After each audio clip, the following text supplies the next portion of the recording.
शरणम के माध्यम से सहज मार्ग, तत्सत आश्रम आकाश मार्गी, भक्त और भगवंत, ये दो स से भक्त भ से मानस के उत्तरकांड में दिया से बड़ा भगवान है भुसुंडी जी। काकभुसुंडी जी ने कहा कि सबसे बड़ा भक्त होता है और भक्त के पीछे पीछे भगवान अर्थात नारायण चलते रहते हैं। किसी ने पूछा आखिर पीछे चलते तो दिखाई पड़ते, तो आध्यात्म ज्ञानी जो थे उन लोगों ने कहा कि भगवान छाया के रूप में चलते हैं, वो दृश्य नहीं होते हैं, अदृश्य रहते हैं लेकिन छाया के रूप में रहते हैं। दृश्य और अदृश्य, दृश्य होता है देखने दिखाई पड़ने वाला, अदृश्य होता है जो दिखाई न पड़े। लेकिन पूर्ण ब्रह्म नारायण जो है यह अदृश्य होते हुए भी दिखाई पड़ता है, क्योंकि निराकार रूप जो है अपने को दर्शाता नहीं है, भक्त को अनुभव देता है। और सगुण रूपी जो ब्रह्म होता है जिसके द्वारा देवी देवता अन्यत्र संसारी लोग चलायमान होते हैं उन्हें वो दिखाई पड़ते हैं। प्रश्न उठता है फिर दिखाई कहाँ पड़ते हैं? तो ज्ञानी लोगों का कथन है कि अगर दिखाई न पड़ते तो उस रूप का फोटो कहाँ से आता?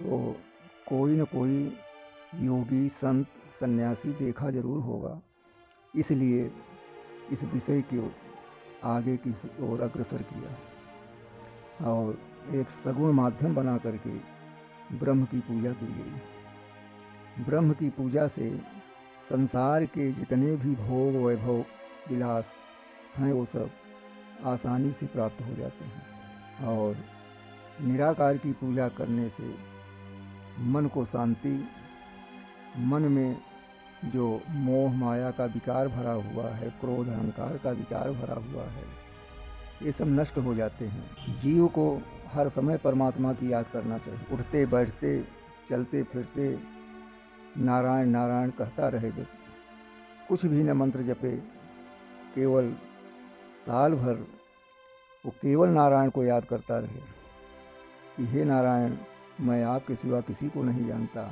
मुझे आप भक्ति दी। इतना ही कहने मात्र से नारायण खुश हो जाते हैं और उस जीव के लिए सारी सुविधाजनक चीज़ें प्रदान कर देते हैं। लेकिन कोई करता नहीं है, कोई मंत्र जपता है, कोई पाठ करता है, कोई कीर्तन करता है, कोई मंदिर में जाके एक लोटा जल चढ़ा देता है, उसी प्रकार से उसको फल भी मिलता है। तो फल की प्राप्ति से आदमी वहीं पर गिर जाता है, क्योंकि ये मनुष्य यौन चैतन्य यौन है। इस चैतन्य शरीर के द्वारा हम क्या प्राप्त कर सकते हैं इसकी जानकारी हमें नहीं है, लेकिन आज हम आपको बताना चाहते हैं कि ये शरीर इसलिए मिली है कि साधना करो, तप करो और भगवान की शरणागति करो। इसी के द्वारा उनके नाम का स्मरण करते करते आपको मुक्ति प्रदान करेंगे। और इस शरीर से अगर भजन नहीं हो सका, शरणागति नहीं हो सकी, तो मुक्ति नहीं मिल पाती है और जीव फिर 84 लाख योनियों में भ्रमण करने लगता है और नरक का वासी होता है। लेकिन ये 4 अक्षर जो नारायण शब्द है, 4 अक्षर का जो बना हुआ ये शब्द है, इस शब्द वेदी बाण से भी कहीं अधिक, करोड़ों गुना अधिक है। एक बार जो नारायण नारायण कह देता है उसके सारे पाप नष्ट हो जाते हैं। एक बार जो भगवान नारायण का नाम लेता है उसके सारे कष्ट दूर हो जाते हैं, उसकी ख्याति बढ़ने लगती है संसार में।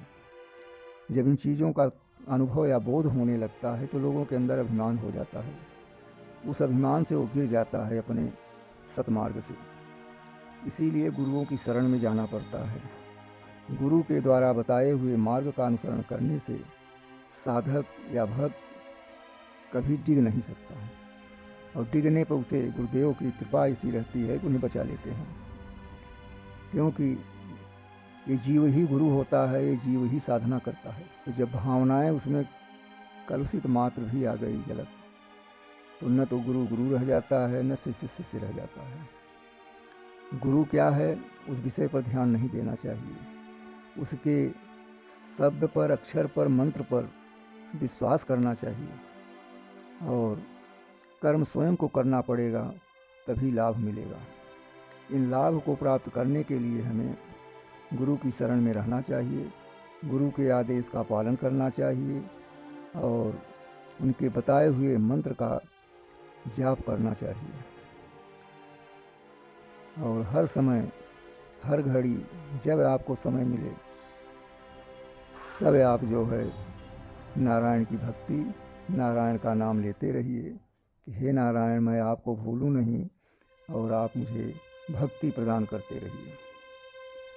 इतना ही कहने मात्र से और एक माला जाप करने मात्र से सारी असुविधाएं, सारे दुख, सारे पाप नष्ट हो जाते हैं और अंत में उसे नारायण की कृपा से मुक्ति मिल जाती है।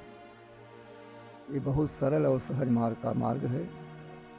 भक्ति भी बहुत सरल है करने पर।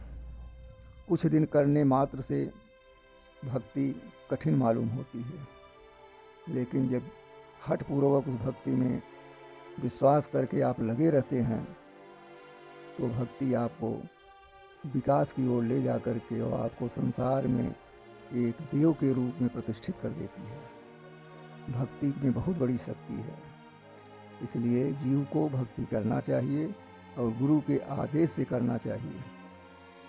कुछ लोग कहते हैं कि हमें इतना जाप कर लिया, कोई लाभ नहीं मिला, 2-4 गुरु कर लिया, उनसे कोई शांति नहीं मिली। तो नारायण से आप कहिए, हे नारायण, मेरे मन को शांति दीजिए और मेरा मन भटके नहीं और मेरे मन में ऐसा उत्साह भरो कि आपके नाम का जाप, आपके नाम की भक्ति हमारे अंदर अनवरत बनी रहे। तभी जीव का कल्याण होगा। ओम शांति।